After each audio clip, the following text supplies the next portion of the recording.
Bride ইলেকট্রনিক্সে স্বাগত জানাই। আজ আপনাদের কাছে নিয়ে এসেছি একটা ছোট্ট অ্যাম্প্লিফায়ার। তো এটা আপনাদেরকে দেখাবো। তো বাড়িতে বসেই আপনারা কিভাবে নিজেরা সার্ভিস করতে পারবেন।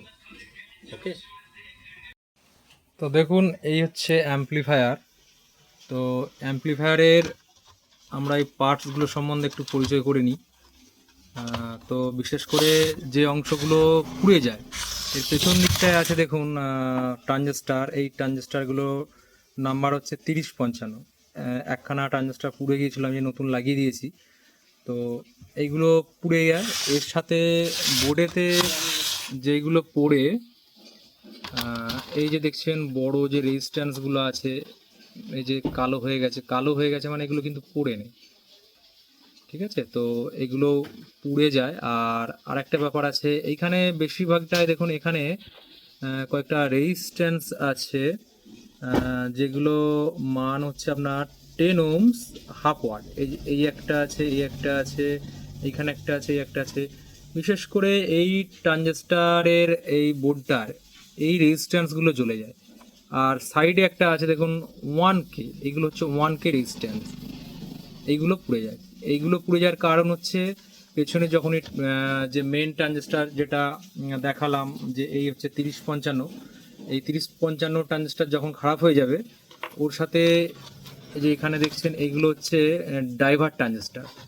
এই ডাইভার ট্রানজিস্টার এখানে লাগানো আছে বিডি 139 আর 40। এটা হচ্ছে 139 আর এটা হচ্ছে 140। এটা হচ্ছে এনপিএন পিএনপি ট্রানজিস্টার। আর এই রেজিস্ট্যান্সগুলো পুড়ে যাওয়ার কারণ হচ্ছে এই ট্রানজিস্টারগুলো আগে যখনই খারাপ হয়ে যায় বা শর্ট হয়ে যায়, তখনই এই রেজিস্ট্যান্সগুলো জ্বলে যায়।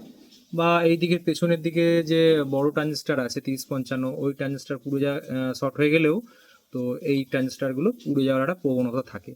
মেনলি এই জিনিসগুলোই এই বোর্ডেতে পুড়তে থাকে। আর মার্কেটে আপনারা এই টাইপের ট্রানজিস্টার সবার কাছে পেয়ে যাবেন, আর বিশেষ করে ইলেকট্রনিক্স দোকানগুলো। আর এখানে একটা ট্রানজিস্টার আছে দেখুন, হ্যাঁ, আপনার 47 কি 48 এখানে একটা ট্রানজিস্টার লাগানো থাকে বিসি।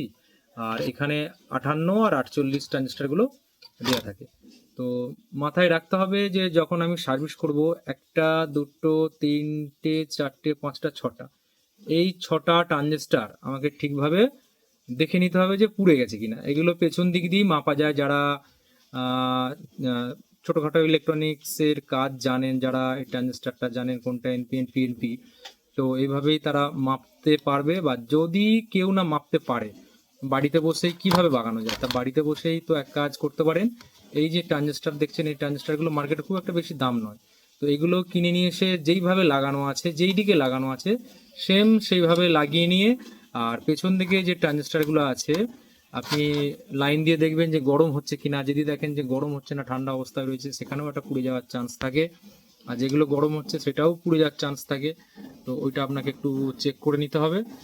আর বেসিক্যালি আপনার পেছন দিকে যে ট্রানজিস্টার আছে এইটা চট করে ওড়ে না। ট্রানজিস্টারগুলো পুড়ে বেশিরভাগই এই বোর্ডের এই রেজিস্ট্যান্সগুলো মাথায় রাখতে হবে। যে এখানে কটা রেজিস্ট্যান্স আছে, এই যে আমি আগেও বললাম, তো এখন আর একবার বলছি যে 10 ohms এই যে রেজিস্ট্যান্সগুলো আছে, 10 ohms আর 1K যে রেজিস্ট্যান্সগুলো আছে, এইখানটায় বেশিরভাগটা এটা জ্বলে যায়। আর এর সাথে বেশিরভাগটাই পুড়ে যায় এখানে যে দেখছেন ট্রান্সফর্মার। এর আগে একটা ট্রান্সফর্মার লাগানো ছিল, এই ট্রান্সফর্মারটা এটাও জ্বলে গেছে। আর জ্বলে যাওয়ার পরে আমি একটা নতুন ট্রান্সফর্মার লাগিয়েছি। এই ট্রান্সফর্মারটার ভোল্টেজ বেশিরভাগটাই যেটা এসি বেরোচ্ছে, এই যে ভোল্টেজটা বেরোচ্ছে এখানে 18 ভোল্টেজ সাপ্লাই বোর্ডে আসে। আর এখানে ফিল্টার হয়ে মোটামুটি আপনার 25 থেকে 30 ভোল্টের মধ্যে দাঁড়ায়। এই ভোল্টেজে আপনার এই বোর্ডটা চলে। তো সেক্ষেত্রে আপনারা বাড়িতে বসেই এই সমস্যার সমাধান করতে পারবেন। আর একটা ব্যাপার মাথায় রাখতে হবে যে এই বোর্ডটার হচ্ছে দুটো পার্ট, দেখুন ভাগ করা রয়েছে একটা বর্ডার দিয়ে। এইখানে এইটা একটা পার্ট, আর এইখানে এখানে একটা পার্ট। তো এই দুটো পার্টের মধ্যে আহ, দুদিকটাই দুটো আলাদা আলাদা সাউন্ড অডিও আপনার স্টিরিও আউটপুট হচ্ছে এখান দিয়ে। তো আপনাকে প্রথমেই দেখে নিতে হবে যে কোন দিকটা পুড়েছে বা কোন দিকটা শর্ট হয়েছে। আর এই দিকটা ধরুন ডান দিকটা শর্ট হয়ে গেছে, তো আপনি কি করে বুঝবেন? আপনি স্পিকার লাইন লাগালেও দেখবেন বেশিরভাগটা সময় এই যে আউটপুট সেকশন আছে, আউটপুট সেকশন দিয়ে ভোল্টেজ বেরিয়ে যায়, যার জন্য কি হয় স্পিকার নষ্ট হয়ে যাওয়ার চান্স থাকে। যখনই দেখবেন স্পিকার লাগিয়ে একটা গঁ করে আওয়াজ আসছে, সঙ্গে সঙ্গে স্পিকারটা খুলে দেবেন। কারণটা কি, ও কয়েলটা জ্বলে যাবে। কারণ এই জায়গায় কোনো শর্ট হয়ে গেলেই তখন এই যে 25 ভোল্টেজটা আছে তখন এই আউটপুট দিয়ে বেরিয়ে যায়। আর আরেকটা ব্যাপার হচ্ছে এইখানে দেখুন একটা রেগুলেটর আইসি আছে, যে আইসিটা এখানে দেখুন পেছন দিকে মোট 5টা ট্রানজিস্টার আছে, 1 2 3 4 5টা। এই 4টে ট্রানজিস্টার বোর্ডের জন্য, যেটা অ্যাম্পলিফায়ারের জন্য ইউজ করা আছে, আর একটা ট্রানজিস্টার এইটা ব্যবহার করা আছে, এটা হচ্ছে 25 ভোল্ট থেকে রেগুলেট করে 12 ভোল্ট করা হয়েছে। তো সেই সার্কিটটা ঠিক এইখানটাতেই বসানো আছে, একটা ট্রানজিস্টার দিয়ে এইখানটা রেগুলেট করা আছে। এই 12 ভোল্টটাকে আবার রেগুলেট করে একটা রেগুলেটর আইসি দিয়ে, এই যে দেখুন এখানে লাগানো আছে 7805, এই রেগুলেটর আইসি দিয়ে এই সামনের যে একটা চিপ বোর্ড লাগানো আছে দেখুন, এই চিপ বোর্ডটাতে কানেকশান আসছে, ঠিক আছে। আর সামনে এখান থেকে আপনার আউটপুট ইনপুট, যেমন ডিভিডি আছে, মাইক আছে, মাইক লাইন আছে, এখানে একটা মাইক, হ্যাঁ, অক্স লাইন আছে, এখানে একটা মাইক লাইন আছে। তো এই সুইচগুলো আস্তে আস্তে এর সাথে কাজ করে। আর এটা প্রথমে পুরোটাই খারাপ হয়ে গেছিলো, আমি দেখুন কম্পোনেন্টগুলো চেঞ্জ করেছি।